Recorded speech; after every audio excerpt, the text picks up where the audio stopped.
Now, I remember a long time ago when the film was in production or pre-production, you guys were doing, a ride along with some cops, and you got into, some real trouble in LA. What was that kind of experience like, just sort of prepping you for this role?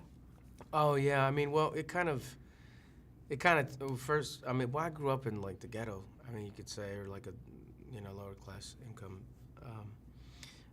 So I kind of saw that stuff a bunch, but I got to be honest, like moving out to Hollywood and like, like complaining about your latte not having enough milk and stuff kind of changes it. Like it brought me back to a place that I kind of thought it was like I buried. Right. And it was interesting because when you see somebody who's shot, on the ground, like you can't help but have like a real reaction to it. But by then it was like 3 months into the ride-alongs, and you kind of just slowed it down a little bit, and you kind of get used to it a little bit, which kind of, it was really interesting that point in time because I'm like, we really felt like cops. Right. We were doing so many ride-alongs and training so much, and we were doing the weapons trainings.